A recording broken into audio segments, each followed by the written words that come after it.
Fala galera, estamos aqui hoje para fazer a gravação do nosso podcast com o professor Núbio Vidal para a disciplina de PCC 1, ministrada pela professora Sâmia. Estamos hoje aqui no dia 23 de 11 de 2023, no CCS, o Centro de Ciências da Saúde, e eu vou passar aqui para um dos nossos integrantes apresentar melhor a nossa equipe. Bom galera, vou apresentar um pouquinho a equipe agora. Meu nome é Juan, minha equipe é composta pelo Diego, pelo Lanais, pela Letícia, pelo Pedro Henrique, pela Heloísa e pelo Kaique. Bom dia pessoal, estamos aqui hoje apresentando nosso podcast. Estamos na presença do mestre em treino de alto rendimento do basquetebol, Núbio Vidal de Negreiro Gomes, nosso grande professor. Muito bem. Aqui no podcast vai ser uma conversa rápida, nem tanto. Ele tem bastante coisas para falar, experiências, títulos, tanto no basquetebol quanto em questão de ser professor. Você gostaria de se apresentar para o nosso podcast? Falar um pouco. Bom dia, gente. Bom dia. Meu nome é Núbio Vidal. Eu, na verdade, sou de uma família de esportistas. Meu pai era técnico de futebol, minha mãe técnico de voleibol. E a gente cresceu nesse ambiente esportivo. E muito cedo, meu pai e minha mãe fizeram questão de que nós, os filhos, praticassem esportes. E nós começamos na ginástica de solo, antiga ginástica de solo, chamada hoje em dia ginástica artística. E aos 10 anos eu e meu irmão fomos jogar basquetebol. E foi aí que eu me identifiquei como pessoa, como esporte, e nele milito até hoje. Eu poderia falar aqui só aqui 15 minutos. A primeira pergunta é isso, pode continuar. Como iniciou sua vida no basquete, como surgiu essa paixão? Não tinha nada de paixão naquele tempo, porque o pai é que dizia para o filho o que é que ele iria fazer. E ele nos colocou no basquetebol, realmente. E à medida que a gente foi treinando, foi se identificando com o esporte. E engraçado é que logo no início todo mundo olhava e dizia que eu não tinha uma aptidão para o basquetebol, tanto é que os meus companheiros da escolinha diziam, esse cara na minha equipe não, ele é muito ruim, né? Aquilo, claro, que machuca a gente, embora novo, machuca. E eu falei com um roupeiro chamado Ramiro, lá no Clube Português do Recife, e pedi a ele uma bola, que eu queria comprar uma bola. Ele me vendeu uma bola, mais ou menos R$1 hoje em dia, que era só realmente uma câmera, praticamente. E eu fui para casa treinar passe, drible na parede, minha mãe ficava maluca, essa bola na mãe, essa bola já, enfim. E com 6 meses eu já fui escolhido o melhor atleta pernambucano. Aí todo mundo queria, no meu time. Mas aquilo dali me entusiasmou. Eu, quando estudei psicologia no mestrado, eu vi que uma das coisas era motivação. E uma das perguntas que me fizeram no mestrado era o que lhe motivou a jogar basquetebol. Era a medalha, era dinheiro, eram as viagens, eram os amigos, quer dizer, tinha várias opções de escolha. E inicialmente foram as medalhas. Aquele laurel, como eu tenho até hoje, um medalhão, pega esse medalhão junto dessa bolinha em cima assim, aí tem um medalhão, aí ele tem mais ou menos esse tamanho, né? Escrito melhor atleta 1970. Isso para mim era uma glória. Meu Deus, eu já sendo o melhor atleta, e tive a felicidade de no ano seguinte novamente ser melhor atleta de cestinha, no ano seguinte melhor atleta de cestinha, melhor atleta de cestinha, melhor atleta de cestinha. E assim fui construindo uma história e me identificando realmente com o basquetebol. Aos 15 anos, eu fui num jogo lá em Recife, eu fiz 42 pontos, 42 pontos. E tinha lá um português que me viu e resolveu me levar para Portugal. E eu, aos 15 anos, fui jogar no Futebol Clube do Porto, como eu mostrei aquela foto para vocês, lá no Futebol Clube do Porto. E nós fomos lá campeões regionais. Eu tive essa felicidade. Antes já tinha sido pentacampeão, como tem essa foto ali, né? Com o troféu na mão. E depois fui hexa com aquela faixa ali, ó, hexacampeão. Enfim, a questão de ser título ou não tem muito a ver com a determinação, a vontade de você querer treinar. E eu curiosamente, eu disse para meu pai e minha mãe que ia deixar de estudar para ser atleta profissional. E meu pai e minha mãe não fizeram objeção, não disseram que eu tinha que estudar, porque como é comum. Eles me deixaram seguir como eu pretendia, e eu fui muito feliz. Não posso negar que eu não tenha sido feliz, que eu fui muito feliz. Retornei de Portugal aos 16 anos, aos 19 anos fui para a Seleção Brasileira Juvenil, treinei com grandes atletas como Oscar, Marcel, enfim, e fui cortado dessa seleção por uma brincadeira, né? Não brinque. Fui cortado realmente por uma brincadeira, retornei para Recife e dali fui para o Flamengo do Rio de Janeiro jogar no Flamengo. Tive a oportunidade de ficar lá algum tempo e fomos disputar torneios em São Paulo, fomos campeões lá nesse torneio, enfim. E depois retornei para Recife novamente, fui jogar no Santa Cruz de Recife. Depois do Santa Cruz fui para São Paulo, e fui para São Paulo não para jogar basquete, fui para São Paulo para vender arte, né? Atrás de umas moedas aí para melhor. Entretanto, lá a venda, porque eu levei uma arte sacra, era muito complicado, era muito difícil encontrar um público correto para poder vender as 70 e tantas peças que eu tinha. Então eu vi que a única forma era voltar a jogar basquetebol. Aí voltei, realmente fui jogar no Monte Líbano com o Mical, o falecido Mical.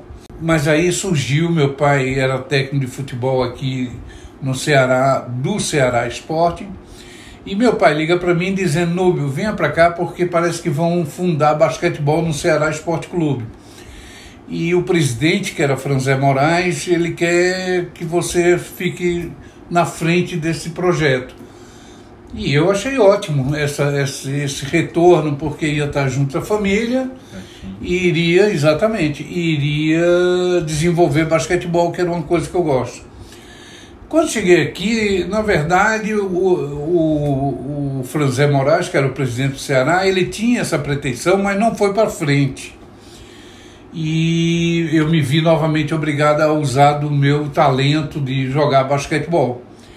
Então eu fui jogar basquetebol no Náutico, e no Náutico fui diversas vezes campeão. Fui campeão como atleta e técnico, e campeão como técnico no Náutico. Exerci as três funções, né? E não só, passei a ser técnico da seleção universitária cearense desde 1981. Em 1995 eu fui chamado para ser o assistente técnico da seleção cearense, da seleção brasileira universitária, que fomos disputar lá em Fukuoka, lá no Japão. E nós não fomos muito felizes lá não, ficamos em 13º lugar. Entretanto, no outro ano, na Sicília, aí a gente foi feliz. Fomos 3º lugar mundial, uma medalha que faziam 28 anos que o Brasil não tinha, e nós conquistamos isso daí. O técnico era o Bial, que hoje em dia é técnico aqui do basquetebol cearense, né? E tínhamos como assistente, aqui está a seleção brasileira, essa é de 85, não, 85 é aquela, e essa é que foi 3º lugar, 97. Não sei se está pegando aí, está pegando. E retornei, eu não posso dizer que eu não sou feliz até hoje com o de basquetebol. Tudo que eu tenho foi o basquetebol que me deu, inclusive estar aqui na UVA, na qualidade de professor, é graças ao basquetebol, porque por causa dele eu fui depois fazer faculdade, me formei na Unifor, fiz pós-graduação em técnicas modernas do basquetebol, né? Eu só queria basquetebol. Porque tem muitos profissionais que fazem educação física e vão fazer teologia, vão fazer educação, vão fazer saúde, vão fazer outras coisas que não está muito ligada à área esportiva. Não tem. E eu só queria basquetebol. Então eu fiz técnicas modernas pela Universidade Gama Filho, né? A chancela, que não existe mais, essa universidade é uma universidade carioca. Ela faliu em 1900, quase 2000 ela faliu. E depois fui procurar na Europa onde tivesse mestrado em basquetebol. E fui na Espanha, não encontrei, fui rever uns amigos em Portugal. E lá chegando me disseram que em Portugal a Universidade do Porto tinha mestrado em treino de alto rendimento basquetebol. E eu não tive dúvida, eu fiz realmente esse mestrado. E depois entrei no doutorado em treino de alto rendimento basquetebol. E ali, enfim, por um desacordo meu com um co-orientador, a gente não conseguiu concluir realmente essa tarefa, que não me incomoda em absolutamente nada. Não tenho essa vaidade de ser chamado de doutor, nenhuma.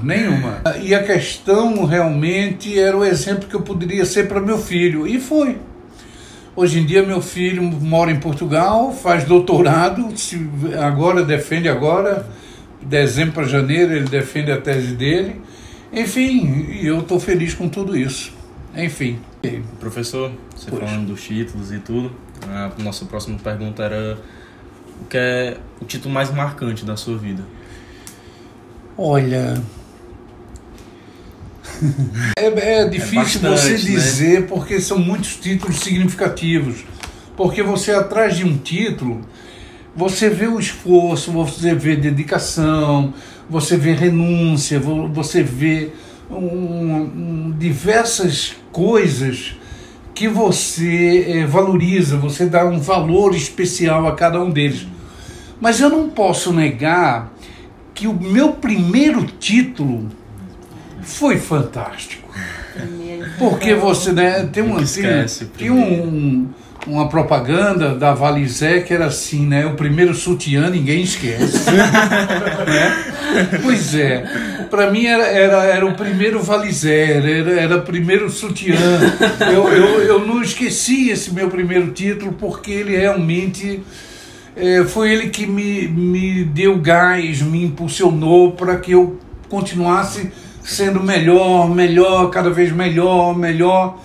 E ter essa história, essa trajetória todinha, que por muito ela tem mais vitórias do que derrotas.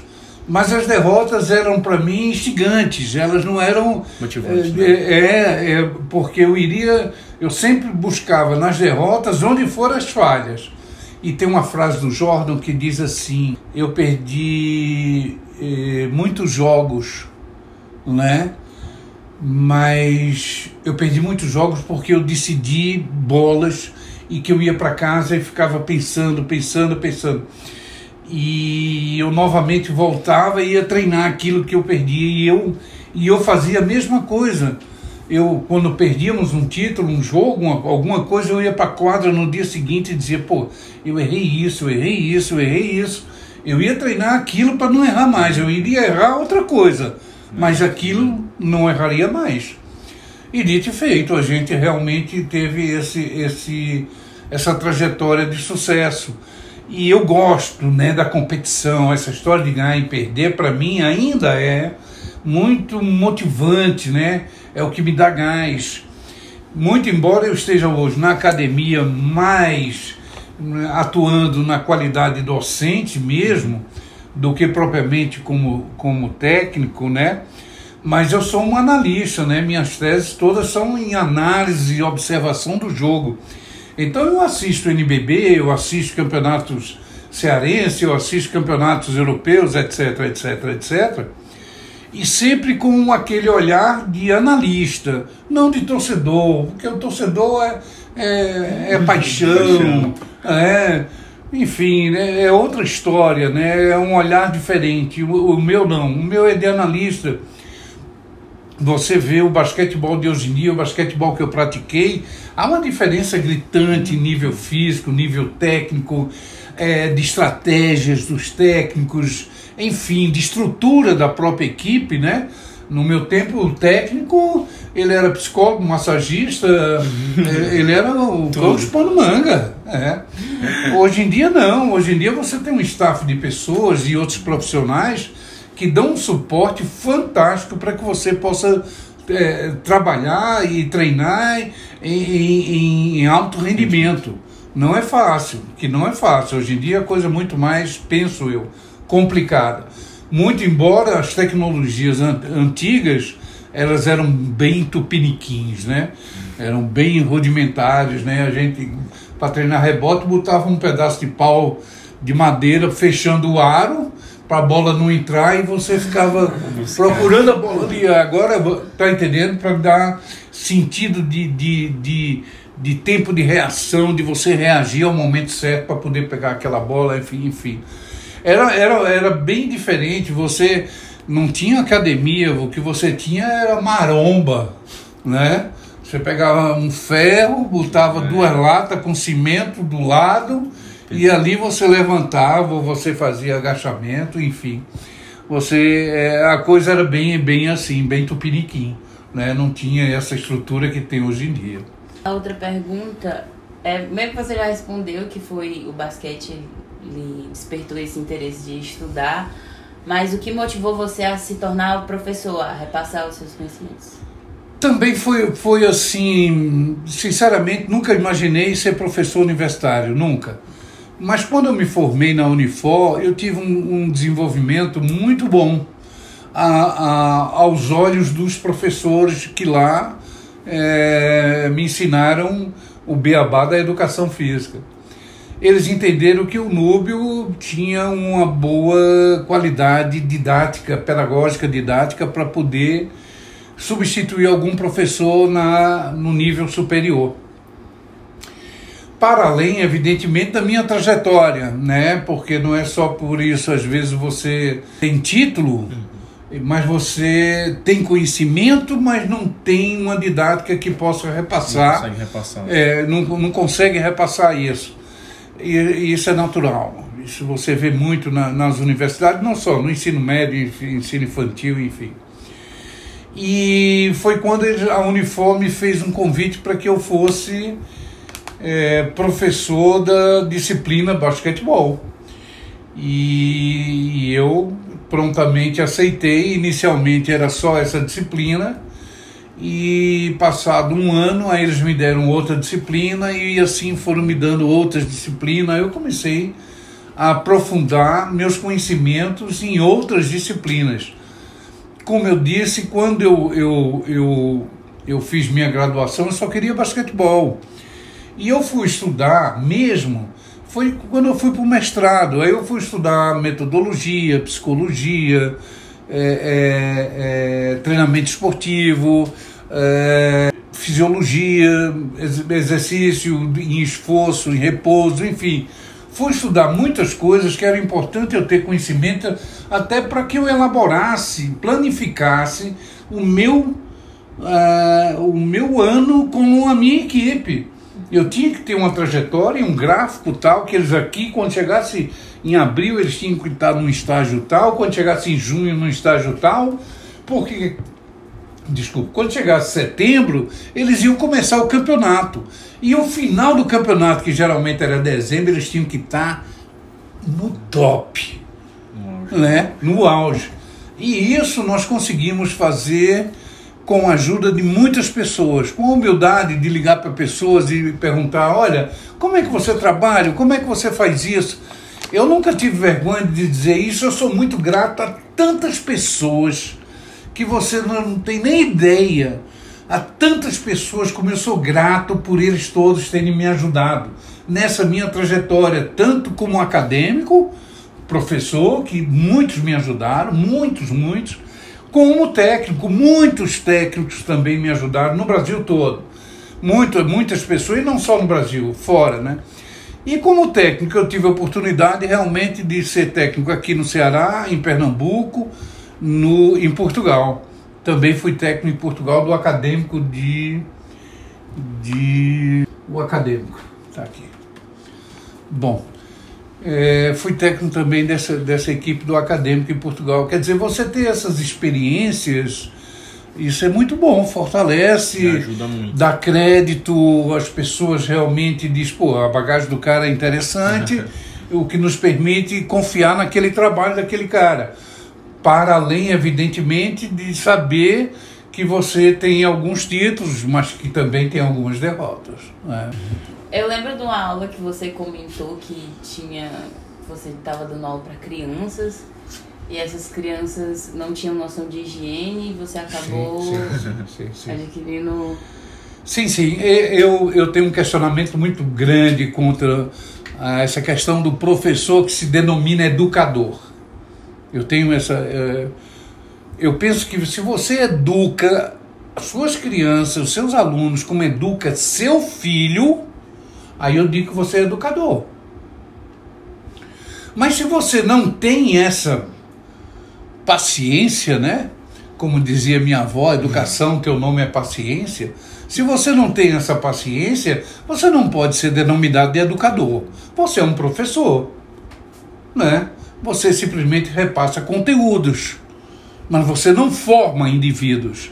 E é preciso saber que na educação física e no esporte em particular, primeiro você forma o homem, para depois formar o atleta. Então, primeiro eu formo o homem. Como nessa minha ideia, né, de primeiro formar o homem, eu fui chamado para ser técnico das escolinhas do SESI da Parangaba e da Barra do Ceará. Então eu trabalhava terça e quinta numa, segunda, quarta e sexta na outra. E nós tivemos a oportunidade realmente de educá-los. Eu quando cheguei, eu dou treino, eu não fico lá de fora, sentado com celular, nem tinha celular naquela ocasião. Mas não fico sentado, muito pelo contrário, eu pego nas pessoas, vem pra cá, você ali, papá. E nisso, eu não me dei conta das possíveis doenças que eles tinham. Então eles tinham pano branco, impinge, eles tinham um monte de doenças, né, que eu não podia, assim, na verdade, não podia tocar. Eu tinha que ver como tratar. Tanto é que eu peguei uma sarna que meu filho tinha nascido e eu passei no meu filho com 6 meses. Nascimento todo sem encostar. Eu passei 4 meses sem pegar no meu filho e na minha mulher por causa da sarna que eu peguei com os meninos. Então foi quando eu fui ensiná-los a ter higiene corporal. Educá-los. Exatamente. Entramos todos no chuveiro, eram 12 chuveiros, eu também. Vamos lá, aprender a tomar banho, molha, esfrega, tal. Enfim, tinha arrumado sabonetes com as indústrias, tinha arrumado pasta de dente, escova com as indústrias, tudo com as indústrias, já que era o serviço social da indústria. Mas isso requer realmente uma dedicação sua na qualidade de professor e educador. E eu tive que ir atrás. Assim como eles todos, eu tinha alunos que não tinham banheiro. Eles faziam as suas necessidades nas bananeiras, no terreno baldio, enfim, nas coisas lá.